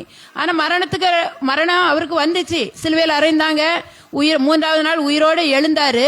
அவர் மரிக்கலன்னு நமக்கு இன்னைக்கு என்னது இல்ல, ரட்சிப்பு இல்ல, பாவ மன்னிப்பு இல்ல. அவருடைய ரத்தத்தினால தான் இன்னைக்கு நம்ம என்ன பாவ மன்னிப்பு பெற்று ரட்சிக்கப்பட்டவர்களா இருக்கோம். நம்ம நித்திய ஜீவனையும் நம்ம பெற்றுக்கொள்ள வேண்டும். அப்ப எந்த ஒரு காரியமானாலும் நம்ம பிதாவினிடத்தில் நம்ம தேவனிடத்தில் நம்ம கேட்கும் போது அவருடைய சித்தத்துக்கு நம்ம ஒப்பு கொடுத்து ஜபிக்கும் போது தேவன் அந்த சித்தத்தை நிறைவேற்றார். ஒருவேளை நம்ம ஜபிக்கிற ஜபங்கள் நம்முடைய விருப்பங்கள் தேவனுக்கு பிரியமில்லாததாக, தேவனுக்கு சித்தம் இல்லாததாக இருந்தா அவர் அதை நமக்கு என்ன செய்ய மாட்டார், செய்ய மாட்டாரு. ஏன்னா நமக்கு தந்தாருன்னா அது நம்முடைய வாழ்க்கையில ஒரு கஷ்டத்தை துன்பத்தை நமக்கு கொடுக்கறதா இருக்கும். அப்ப நமக்கு தரலன்னா இது என்னது, தேவனுக்கு சித்தம் இல்லைங்கிறத நம்ம என்ன செய்யணும், அறிந்து கொள்ளணும். தேவனிடத்தில் கேட்கணும், ஆண்டவரே இது உமக்கு சித்தமானால் இதை எனக்கு தாங்க நீ. அப்ப அந்த காரியத்துல அதை நமக்கு தரலனாலும் கூட அதை விட பெஸ்டானதை தேவன் நமக்கு தருவார். நம்முடைய வாழ்க்கையில எந்த கஷ்டமும் இல்லாதபடி, துன்பங்கள் இல்லாத ஒரு ஆசீர்வாதத்தை தேவன் நமக்கு தருவார். அதே மாதிரி விழித்திருந்து ஜபிக்கணும்னு சொல்லி இருக்குது. விழித்திருந்து ஜபிக்கிறதுக்கு தான் ஆண்டவர் என்ன செய்தார், கெத்செமனே தோட்டத்துக்கு தன்னுடைய சீஷர்களை அழைத்து சென்றார். ஆனா அவங்க என்ன செய்யல, தூக்க மயக்கத்தினால அவங்க நல்லா தூங்கிட்டாங்க. அப்பதான் ஆண்டவர் சொல்றாரு, நீங்க சோதனைக்கு உட்படாதபடிக்கு விழித்திருந்து ஜெபம் பண்ணுங்க நீ. ஆனா தூங்கினதுனால என்ன நடந்துச்சு, பேதுருவினால அந்த சோதனையை தாங்க முடியல. அவர் என்ன செய்தார், மறுதளித்தார். ஆண்டவரை 3 முறை மறுதளித்தார். அது மட்டும் இல்ல, சீஷர்கள்லாம் என்ன செய்தாங்க, நல்லா தூங்குனதுனால அவங்க என்ன செய்தாங்க, ஆண்டவரை விட்டு அவரோடு இருக்க வேண்டிய சீஷர்கள் அவரை விட்டு விலகி போனாங்க, ஒழித்து கொண்டார்கள், ஓடி போய் ஒழிச்சுட்டாங்க. அப்ப நமக்கு இந்த உலகத்துல நம்ம இருக்கிற நமக்கு சோதனைகள் நிச்சயமாகவே வரும். அந்த சோதனையில் நம்ம ஜெயிக்கணும்னா நம்ம என்ன செய்யணும்னா விழித்திருந்து ஜபிக்கணும். பிசாசானவன் நம்ம சோதனையில் விழ வேண்டும் என்பதற்காக நம்மளை என்ன செய்வான், நல்லா கனநித்திரையின் ஆவியை கொடுத்து ஜபிக்க வேண்டிய நேரத்தில் ஜபிக்க முடியாதபடி நமக்கு தூக்கத்தை தருவான். அதனால நம்ம அந்த தூங்காம நம்ம ஜபிக்கணும். அதான் பெர்க்மான் செய்ய பாடுறாரு, தூங்காமல் ஜபிக்கும் வரும் தாங்க ஏசப்பா நீ ஜபிக்கிறாரு. அதே போல நம்ம அந்த பாடல் படி நம்மளும் என்ன செய்யணும், ஆண்டவர்கிட்ட கேட்கணும், ஆண்டவரே ஜபிக்க வேண்டிய நேரத்தில் தூக்கம் வராம எனக்கு என்ன செய்யுங்க, உதவி செய்யுங்க அப்படின்னு நம்ம ஜபிக்கும் போது நமக்கு எப்பேற்பட்ட சோதனைகள் பிரச்சனைகள் வந்தாலும் அந்த சோதனையிலிருந்து தேவன் நம்மை விடுவித்து ஆசீர்வதிப்பார். நம்ம எப்படிலாம் ஜபிக்கணும்னு பார்க்கும்போது நம்ம ஒருமனப்பட்டு ஜபிக்கணும். நம்முடைய ஜபம் ஒருமனப்பட்டு ஜபிக்கணும். முதலாவது ஒரு மத்தேயுல ஒரு வசனம் சொல்லியிருக்கு, அதாவது 2 பேர் ஒருமனப்பட்டு இந்த பூமியிலே ஒரு காரியத்தை கேட்கும்போது அது அவர்களுக்கு உண்டாகும்னு சொல்லியிருக்கு. மத்தேயு 18, 19, 20 வாசிங்க. 18ஆம் அதிகாரம் 19ஆம் வசனம் 20ஆம் வசனம். அல்லாமலும் உங்களில் 2 பேர் தாங்கள் வேண்டிக் கொள்ளப் போகிற எந்த காரியத்தை குறித்தாகிலும் பூமியிலே ஒருமனப்பட்டிருந்தால் பரலோகத்தில் இருக்கிற என் பிதாவினால் அது அவர்களுக்கு உண்டாகும் என்று உங்களுக்கு சொல்கிறேன். பூமியிலே ஒரு காரியத்துக்காக 2 பேர் ஒருமனப்பட்டு ஜெபித்தால் அது அவர்களுக்கு உண்டாகும். அடுத்த வசனம் சொல்லிருக்கு, 2 பேர் ஒருமனப்பட்டு ஜெபிக்கிற இடத்துல தேவன் வருவார்னு சொல்லியிருக்கு. அப்ப 2 பேர் ஒருமனப்பட்டு ஜெபிக்கணும்னா 2 பேர் யாரா இருக்கலாம்? ஒரு குடும்பத்தில், நம்முடைய குடும்பத்தில் ஏதாவது பிரச்சனைகள் இருக்கு, அல்லனா பிள்ளைகள் மூலம் ஏதாவது பிரச்சனைகள் இருக்கு, அல்லனா தொழிலில் ஏதாவது பிரச்சனைகள் இருக்கு, நம்முடைய தொழில்கள் ஆசீர்வதிக்கப்படணும், பிள்ளைகளுடைய வாழ்க்கையில் நன்மைகள் நடக்கணும் அப்படின்னா நம்ம குடும்பமா நம்ம ஜெபிக்கும் போது கணவன் மனைவி 2 பேருங்கிறது கணவன் மனைவி, பெற்றோர் பிள்ளைகளுக்காக ஜெபிக்கும் போது பெற்றோர் அம்மா அப்பா ஜெபிக்கலாம். கணவன் மனைவி தன்னுடைய குடும்பத்துக்காக என்ன செய்யணும்? ஜெபிக்கணும். அவங்க 2 பேருக்குள்ளேயும் என்ன செய்யும்? அந்த குடும்பத்தில் உள்ள காரியங்களுக்கு ஒரு மனம் அவங்களுக்கு வரும். அதே இதை நம்ம ஊரை கூட்டி 4 பேரை கூட்டி என் குடும்பத்துல இந்த மாதிரி கஷ்டம் இருக்கு, நீங்க வந்து எனக்காக ஜெபிங்கும் போது அந்த ஒரு மனம் என்ன செய்யாது? நிச்சயமா வராது. அவங்க என்ன செய்வாங்க? 4 பேர் வந்து உட்கார்ந்து ஜெபிச்சாலும் அவங்களுக்கு என்ன செய்யும்? அவங்க சிந்தனைகள் வேற இடத்துக்கு போகும். அவங்க குடும்பத்தில் இருக்க கஷ்டங்களுக்காக அவங்க ஜெபிப்பாங்க. ஆனா நம்ம இப்ப எனக்கு ஒரு கஷ்டம்னா நான் இன்னொரு 4 பேரோட வந்து ஜெபிச்சேன்னா என் கஷ்டத்துக்காக நான் ஜெபிப்பேன். ஆனா அந்த 4 பேருக்கும் என் கஷ்டத்துக்காக ஜெபிக்கணுங்கிற ஒரு மனப்பாடு என்ன செய்யாது? வராது. ஆனா அதே காரியம் என்னுடைய குடும்பத்துல ஒரு கஷ்டங்கள் வரும்போது, என் குடும்பத்துல ஒரு தேவை வரும்போது நானும் என் கணவனும் சேர்ந்து ஒரு மனப்பட்டு ஜெபித்தோம்னா நிச்சயமாக அந்த காரியங்கள்ல தேவன் நமக்கு என்ன வெற்றி தருவாரு. நிச்சயமா அதுல இருந்து ஒரு மனப்பாடு இருக்கும். ஏன்னா என் குடும்பத்துல இருக்க கஷ்டம் எங்க 2 பேருக்கும் கஷ்டம். அதே மாதிரி உங்க குடும்பத்துல ஒரு கஷ்டம் இருந்தா உங்களுக்கும் உங்க கணவனுக்கும் அது என்ன செய்யும்? ஒரு பெரிய பாரமா இருக்கும். அந்த ஒரே காரணத்துக்காக நீங்க ஒருமனப்பட்டு நீங்க ஜெபிக்கும் போது அது உங்களுக்கு உண்டாகும்னு சொல்லியிருக்கு. அப்ப 2 பேர் ஒருமனப்பட்டு எந்த காரியத்துக்காக நம்ம ஜெபிக்கிறோமோ நிச்சயமாக அந்த காரியத்துல நமக்கு என்ன செய்வார்? தேவன் விடுதலை தருவார். அந்த காரியத்தில் நமக்கு தேவன் ஜெயத்தை தருவார். அதனால 2 பேர் கண்டிப்பா நம்ம என்ன செய்யணும்? குடும்பம் நீ இருக்கும்போது இந்த குடும்பத்தின் ஆசீர்வாதத்துக்காக கணவன் மனைவியாக சேர்ந்து ஜெபிக்கும் போது நிச்சயமான ஒரு ஆசீர்வாதத்தை தேவன் நமக்கு கண்டிப்பாக அவர் என்ன செய்வார்? ஜெபிப்பா தருவார். அதுக்காக 2 பேர் மட்டும் ஜெபித்தா போதும், தனி ஜெபம் நமக்கு தேவையில்லையான்னு இல்லை. தனி ஜெபம் கண்டிப்பா நமக்கு என்னது? தேவை. ஏன்னா நம்ம ஆவிக்குரிய காரியங்களில் நம்ம பலப்படுவதற்கு, ஆவிக்குரிய வாழ்க்கையில் வளர்ச்சி அடைவதற்கு நமக்கு தனி ஜெபம் நம்ம தேவை. நம்ம தனியா ஜெபிக்கும் போது ஆண்டவர் நம்மளோடு என்ன செய்றார்? பேசுகிறார். என்னன்னா நம்மிடத்தில் என்ன குறைகள் இருந்தாலும் அதை நமக்கு ஆண்டவர் என்ன செய்வார்? சுட்டி காட்டுவார். அப்ப அந்த குறைகளை நம்ம ஆண்டவர்கிட்ட அறிக்கையிட்டு ஜெபிக்கும் போது நம்முடைய ஆவிக்குரிய காரியங்களும் வளர்ச்சி அடைய செய்வார். நம்முடைய கேட்கிற காரியங்களுக்கும் நமக்கு என்ன செய்வார்? பதில் தருவார். அடுத்தபடியா நம்ம பார்க்கும்போது அப்ப நம்ம தனி ஜெபம் போதும், நம்ம 2 பேரும் கணவன் மனைவி வீட்டுல ஜெபிச்சால் போதும்னு கிடையாது. குழுவாகவும் நம்ம என்ன செய்யணும்? ஜெபிக்கணும். சபையாகவும் நம்ம ஜெபிக்கணும். சபையாக ஜெபிக்கும் போது எதுக்காக நம்ம சபையில ஜெபிக்கணும்னா சபையின் தேவைகளுக்காக நம்ம சபையில என்ன செய்யணும்? ஜெபிக்கணும். ஆதி அப்போஸ்தல காலத்துல அவங்க ஏதாவது ஒரு திட்டங்களை அவங்க நிறைவேற்றணும்னா அதுக்காக சபையார் நினைச்சாங்க ஊக்கமாக ஜெபித்தார்கள் சொல்லியிருக்கு. யூதாஸ் வந்து என்ன ஆண்டவரை காட்டி கொடுத்து மரித்து போனான். அதனால யூதாஸ் இடத்துல ஒரு புதுசா ஒரு சீஷனை அவர்கள் தேர்ந்தெடுக்கணும்னு அவங்க நினைச்சாங்க, ஜெபம் பண்ணாங்க. எத்தனை பேர் ஜெபம் பண்ணாங்கன்னு அப்போஸ்தலர் 1ஆம் அதிகாரத்துல சொல்லியிருக்கு. 120 பேர் ஒரே இடத்துல ஒருமனப்பட்டு ஜெபித்தாங்க. அவங்க சபையாக இருந்து ஜெபித்தாங்க. பெண்களும் அதுல காணப்பட்டாங்க. இயேசுவின் தாயாகிய மரியாளும் அதுல இருந்தாங்கன்னு சொல்லியிருக்கு அப்போஸ்தலர் 1ஆம் அதிகாரத்துல. அப்படி அவங்க குழுவாக கூடி ஜெபித்து அந்த ஒரு சீஷனை அவர்கள் என்ன தேர்ந்தெடுத்தார்களாம். அப்ப இன்னைக்கு சபைகள்ல நம்ம ஒரு காரியத்தை, ஒரு திட்டத்தை நம்ம செயல்படுத்தோம்னா சபையாக கூடி நம்ம ஜெபிக்கும் போது அந்த காரியத்தில் நமக்கு என்ன வெற்றியை தேவன் நமக்கு தருவார். அடுத்தபடி 2ஆம் அதிகாரத்துல பார்க்கும்போது அவர்கள் பரிசுத்தாவின் அபிஷேகத்துக்காக சபையார் எல்லாரும் ஒருமனப்பட்டு ஓரிடத்தில் கூடி வந்திருக்கும் போது பரிசுத்த ஆவியானவர் அங்கு அக்னியாக அவர்கள் மத்தியில் இறங்கி வந்தார். அவர்கள் பற்பல பாஷைகளை பேசினார்கள். அப்ப நம்ம சபையாக கூடி வரும் பொழுது நம்முடைய அபிஷேகத்துக்காக நம்ம என்ன செய்யணும்? ஜெபிக்கணும். அடுத்தது வந்து சபைகள்ல எதிர்ப்புகள் வரும்போது அதுக்காகவும் என்ன செய்றாங்க? ஜெபித்தாங்க. இன்னைக்கு நமக்கு திருச்சபையில எதிர்ப்புகள் இருக்கிற மாதிரி இதை விட அதிகமாக ஆதி அப்போஸ்தலர் காலத்து திருச்சபையில இருந்துச்சு. அப்போஸ்தலர்கள்லாம் என்ன செய்றாங்க? ரத்த சாட்சிகளாக மரித்தாங்க. அங்க இருந்த சபைகளுக்கு உபத்திரம் உண்டாச்சு. அதனால அவங்க எல்லாம் சிதறடிக்கப்பட்டார்கள் சொல்லிருக்கு. சிதறி போனவர்கள் எங்கும் தெரிந்து சுவிசேஷத்தை அறிவித்தார்கள் சொல்லிருக்கு. அவங்க சோர்ந்து போய் முடங்கி கிடக்கல, அவங்க போற இடத்துலயும் சுவிசேஷத்தை என்ன அறிவித்தாங்க. அப்ப சபையாக ஜெபிக்கிறது எதுக்குன்னா சபைகள்ல எதிர்ப்பு வரும்போது நம்ம அதுக்காக நம்ம ஜெபிக்கும் போது அந்த எதிர்ப்புகள் மாறி ஒரு ரட்சிப்பு, ஒரு எழுப்புதலை தேவன் என்ன தருவார். அப்ப நமக்கு 2 பேர் சேர்ந்து ஜெபிக்கிற ஜெபமும் தேவை, தனி ஜெபமும் தேவை, குழுவாக கூடி சபையாக ஜெபிக்கிற ஜெபமும் நமக்கு தேவை. அது மட்டும் இல்ல, பேதுரு வந்து சிறைச்சாலையில ஏரோது ராஜாவினால் சிறைபிடிக்கப்பட்டு அவனை கொலை செய்யறதுக்காக என்ன செய்திருந்தாங்க, வச்சிருந்தாங்க.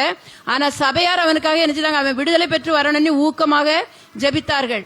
அதே மாதிரி இன்னொரு மரியாளுடைய வீட்டிலும் கூடி ஜெபித்தார்கள் சொல்லியிருக்கு. அவங்களுடைய ஜெபத்தை தேவன் கேட்டு அந்த குழுவாக கூடி ஜெபித்த, சபையாக ஜெபித்த ஜெபத்தை கேட்டு தேவன் என்ன ஒரு தூதனை அனுப்பி அந்த பேதுரு அப்போஸ்தலனை சிறைச்சாலையிலிருந்து என்ன விடுவித்து கொண்டு வந்தார். அப்ப நமக்கு என்னெல்லாம் ஜெபம் தேவைன்னா, தனி ஜெபம் தேவை, குடும்பத்துல குடும்ப ஜெபம் தேவை. அது மட்டும் இல்ல, சபையில வந்தானா சபைக்காக நம்ம ஜெபிக்கணும். அப்ப சபையில ஊழியக்காரருக்கு ஒரு கஷ்டம்னா, ஊழியத்துல ஒரு கஷ்டம் வந்துச்சுன்னா அவங்களுக்காக சபையார் நம்ம எல்லாம் செய்யணும், ஜெபிக்கணும். நம்ம போற திருச்சபைகள்ல ஏதாவது பிரச்சனைகள் இருந்தா அதுக்காக நம்ம ஜெபிக்கும் போது தேவன் இந்த பிரச்சனைகளை மாற்றி திருச்சபையை தேவன் ஆசீர்வதித்து ஒரு எழுப்புதலை உண்டாக்கி அநேக ஜனங்களை தேவன் நினைச்சுவார், ரட்சிப்புக்குள்ள கொண்டு வருவார். அப்ப இப்படி இருக்கு, இப்படி நம்ம ஜெபித்தோம்னா தேவன் நமக்கு எப்படிப்பட்ட ஆசீர்வாதங்களை தருவார்னு எபேசியர் 4:20 வாசிங்க. எபேசியர் 4:20.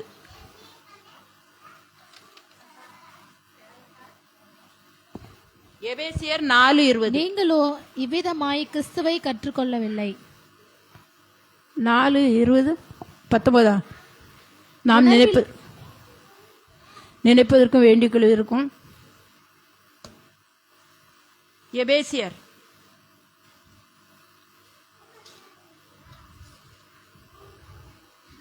3:20. நாம் வேண்டிக் கொள்வதற்கும் நினைக்கிறதற்கும் மிகவும் அதிகமாய் நமக்குள்ளே கிரியை செய்கிற வல்லமையின்படியே நமக்கு செய்ய வல்லவராகிய அவருக்கு. அல்லேலூயா.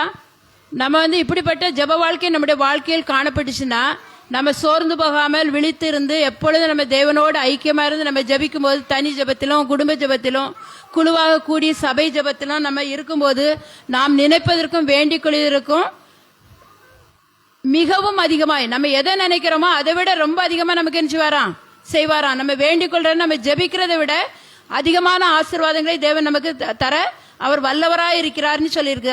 அப்படிப்பட்ட வல்லமையை நம்ம பெற்றுக்கொள்ளணும்னா அந்த வல்லவரை நம்ம என்ன செய்யணும், ஜபத்திலையும் வேண்டுதலையும் நம்ம தேடும் போது தேவன் நமக்கு என்ன செய்வார். நம்ம எல்லாம் அந்த ஆசீர்வாதங்களை நம்ம பெற்றுக்கொள்ளும்படியாக நம்ம இப்ப இன்னைக்கு அநேக விண்ணப்பங்களை நீங்க உங்களுடைய மனதில் ஏறெடுத்திருப்பீங்க. நம்முடைய குடும்பத்தில் இப்படி கஷ்டங்கள் இருக்கு, அல்ல பிள்ளைகள் வாழ்க்கையில கஷ்டங்கள் இருக்கு, இதெல்லாம் நமக்கு நீங்கணும்னு நம்ம நினைச்சு நீங்க ஜெபிச்சிருப்பீங்க.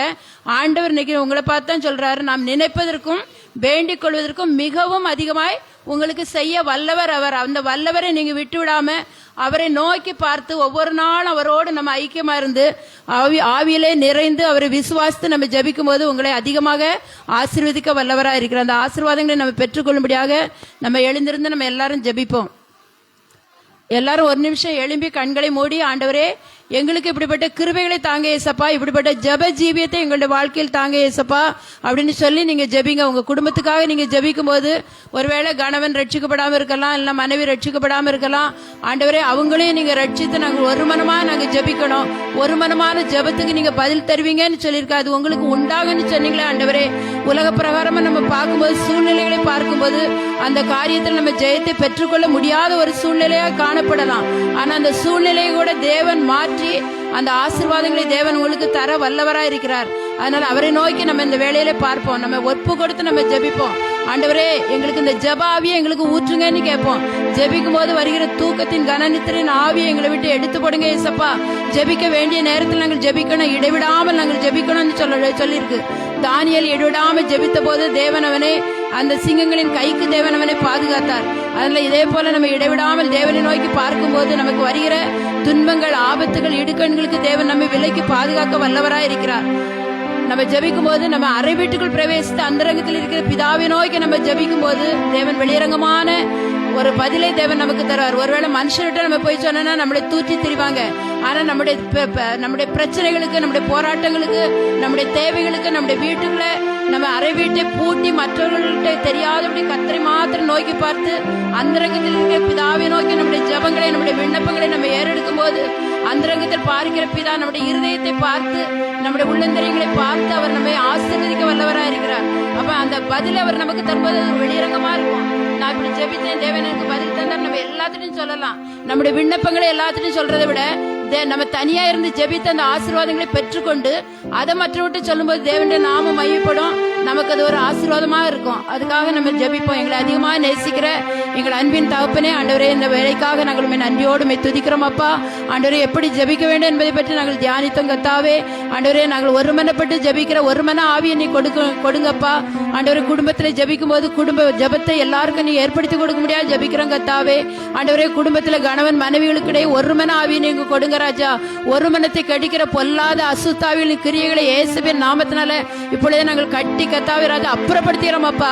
எல்லா குடும்பங்களிலும் ஒரு சமாதானத்தை கொடுக்க முடியாது ஜெபிக்கிறோம் அப்பா. பிரிந்திருக்கிற குடும்பங்களை உடைய கருத்தில் நாங்கள் நினைவு கூறுகிறோம் கர்த்தாவே. ஆண்டவரே, பிரிவினின் ஆவியை அகற்றி அங்கு ஒருமனப்பாட்டின் ஆவியை கொடுங்க ராஜா.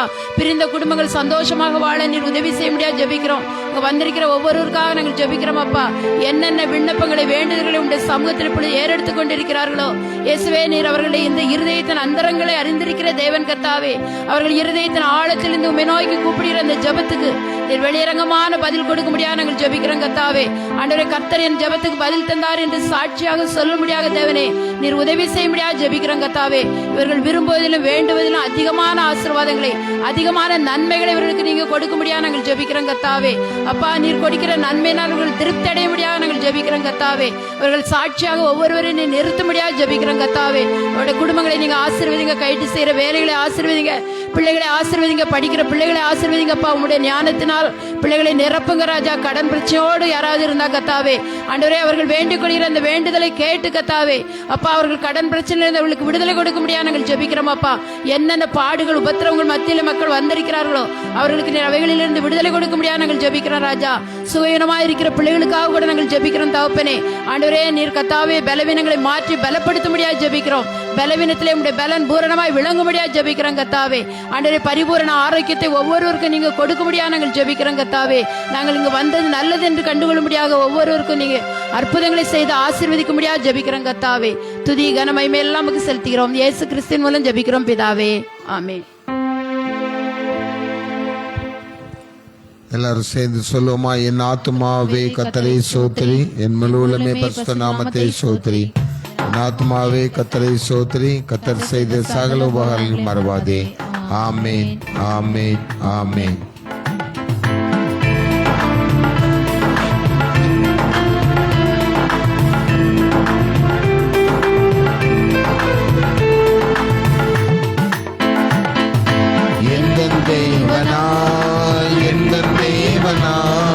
நிச்சயம் நான் ஆசீர்வாதம் பெற்றுக்கொள்ளுவேன். உந்தன் வசனம் கை கொள்ளுவேன். நான் உந்தன் வழிகளில் நான் நடந்திடுவேன். எந்தன் தேவனால் நிச்சயம் நான் ஆசீர்வாதம் பெற்றுக்கொள்ளுவேன். உந்தன் வசனம் கை கொள்ளுவேன். நான் உந்தன் வழிகளில் நான் நடந்திடுவேன். தேசத்தில் நான் ஆசீர்வாதமாயிருப்பேன். வேலையிலும் ஆசீர்வாதமாயிருப்பேன். தேசத்தில் நான் ஆசீர்வாதமாயிருப்பேன். வேலையிலும் ஆசீர்வாதமாயிருப்பேன். என் வீட்டில் ஆகாரம் குறைவில்லையே, ஏழைகள் ஒன்றுக்கும் தடையில்லையே. என் வீட்டில் ஆகாரம் குறைவில்லையே, ஏழைகள் ஒன்றுக்கும் தடையில்லையே. எங்கள் தேவனால் நிச்சயம் நான் ஆசீர்வாதம் பெற்றுக் கொள்ளுவேன். உங்கள் வசனம் கை கொள்ளுவேன். நான் உங்கள் வழிகளில் நான் நடந்திடுவேன். ஹல்லேலூயா. கர்த்தர் உங்களை ஆசீர்வதிப்பாராக. வியாழக்கிழமை முழு இரவு ஜெபத்துக்கு முடிஞ்சவங்க வாங்க. ஃபாஸ்டிங் பிரேயர், சாட்டர்டே ஃபாஸ்டிங் பிரேயருக்கு காலை 10 மணிலிருந்து சரியாக 1 மணி வரைக்கும் தான். அதில் உற்சாகமாக கலந்து கொள்ளுங்க. மற்றவர்களை அழைத்து வாருங்க. உங்களுக்கு ஆசீர்வாதம் உண்டு.